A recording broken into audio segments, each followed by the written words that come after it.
Whilomville Stories Part 4 Showing Off by Stephen Crane. Short stories. Showing Off. Whilomville Stories. Stephen Crane. Jimmy Trescott's new velocipede had the largest front wheel of any velocipede in Whilomville. When it first arrived from New York, he wished to sacrifice school, food, and sleep to it.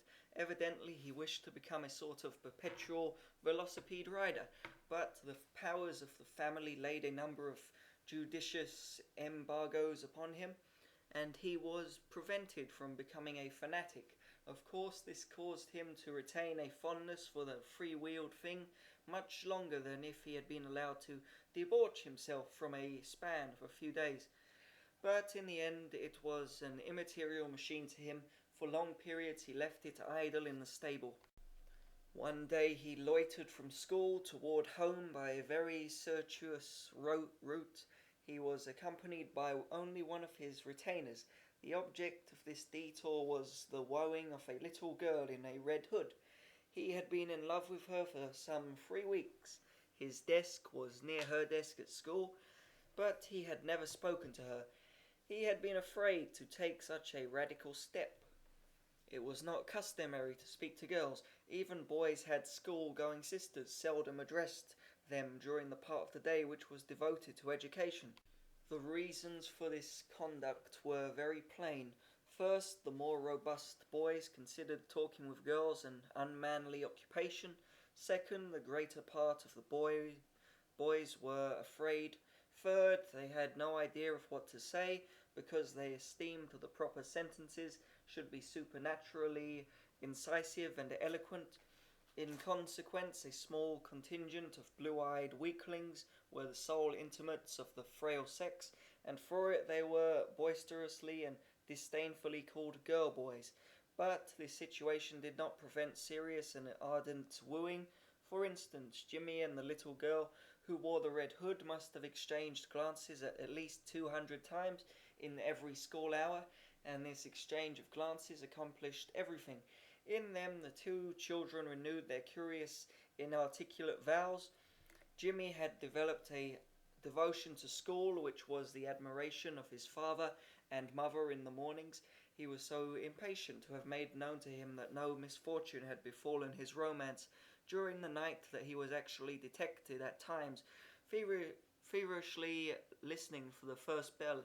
Dr. Trescott was exceedingly complacent of the change, and as for Mrs. Trescott, she had ecstatic visions of white-haired Jimmy leading the nations in knowledge, comprehending all from the bugs to comets. It was merely the doing of the little girl in the red hood. When Jimmy made up his mind to follow his sweetheart home from school, the project seemed such an arbitrary and shameless innovation that he hastily lied to himself about it. No, he was not following Abby. He was merely making his way homeward through the new, rather longer route of Bryant Street and Oakland Park. It had nothing at all to do with the girl. It was a mere eccentric notion. "Come on," said Jimmy gruffly to his retainer. "Let's go home this way." "What for?" demanded the retainer. Because, huh?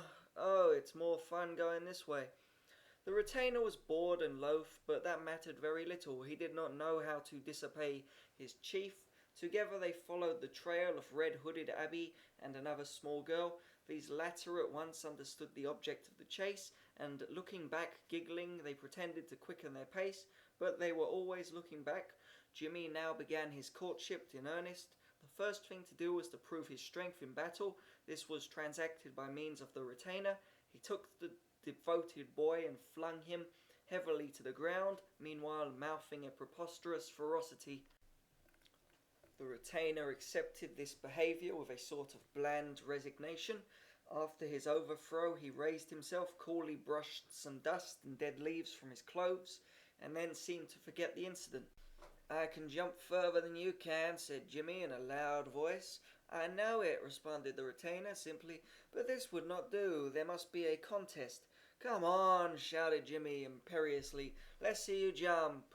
The retainer selected a footing on the curb, balanced and calculated a moment, and jumped without enthusiasm. Jimmy's leap, of course, was longer. "There!" he cried, blowing out his lips. "I beat you, didn't I? Easy, I beat you." He made a great hubbub as if the affair was unprecedented. "Yes," admitted the other, emotionless. Later, Jimmy forced his retainer to run a race with him, held more jumping matches, flung him twice to earth, and generally behaved as if a retainer was indestructible. If the retainer had been in a plot, it is conceivable that he would have endured this treatment with mere whispered, half-laughing protests, but he was not in the plot at all, so he became enigmatic. One cannot often sound the profound well in which lie the meanings of boyhood. Following the two little girls, Jimmy eventually passed into the suburb of Whilomville, which is called Oakland Park. At his heels came a badly battered retainer. Oakland Park was a somewhat strange country to the boys. They were dubious of the manners and customs, and of course they would have to meet the local chieftains, who might look askance upon this invasion. Jimmy's girl departed into her house with a last backward glance that almost blinded the thrilling boy. On this pretext and that pretext, he kept his retainer in play before the house. He had hopes that she would emerge as soon as she had deposited her school bag. A boy came along the walk. Jimmy knew him from school. He was Tommy Semple, one of the weaklings who made friends with the fair sex. "Hello, Tom," said Jimmy. "You live round here?" "Yeah," said Tom with a composed pride. At school he was afraid of Jimmy, but he did not evince any of this fear as he strolled well inside his own frontiers. Jimmy and his retainer had not expected this boy to display the manners of a minor chief, and they contemplated him attentively. There was a silence. Finally Jimmy said, "Can put you down." He moved forward briskly. "Can't I?" he demanded. The challenged boy back away. "I know you can," he declared frankly and promptly. The little girl in the red hood had come out with a hoop. She looked at Jimmy with an air of insolent surprise in the fact that he still existed, and began to trundle her hoop off towards some other girl, who were shrilly playing near a nursemaid and a perambulator. Jimmy adroitly shifted his position until he was playing near the perambulator, pretentiously making mincemeat out of his retainer and Tommy Semple.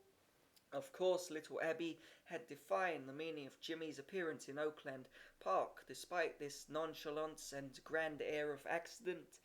Nothing could have been more plain, whereupon she of course became insufferably vain in manner, and whenever Jimmy came near her she tossed her head and turned away her face, and daintily swished her skirts as if they were contagion itself. But Jimmy was happy, his soul was satisfied with the mere presence of the beloved object, so long as he could feel that she furtively gazed upon him from time to time, and noted his extraordinary prowess, which he was proving upon the persons of his retainer and Tommy Semple, and he was making an impression. There could be no doubt he had many times caught her eye fixed admiringly upon him as he mauled the retainer. Indeed, all the little girls gave attention to his deeds, and he was the hero of the hour. Presently a boy on the velocipede was seen to be tooling down toward them. "Who is this coming?" said Jimmy bluntly to the Semple boy. "That's Horace Glenn," said Tommy, "and he's got a new velocipede, and he can ride it like anything." "Can you lick him?" asked Jimmy. "I don't. I never fought him with never licked him," I answered with the other. He bravely tried to appear as a man of respectable achievement, but with Horace coming toward them the risk was too great. However, he added, "Maybe I could." The advent of Horace on his new velocipede created a sensation with which he haughtily accepted as a familiar thing. Only Jimmy and his retainer remained silent and impassive. Horace eyed the two invaders.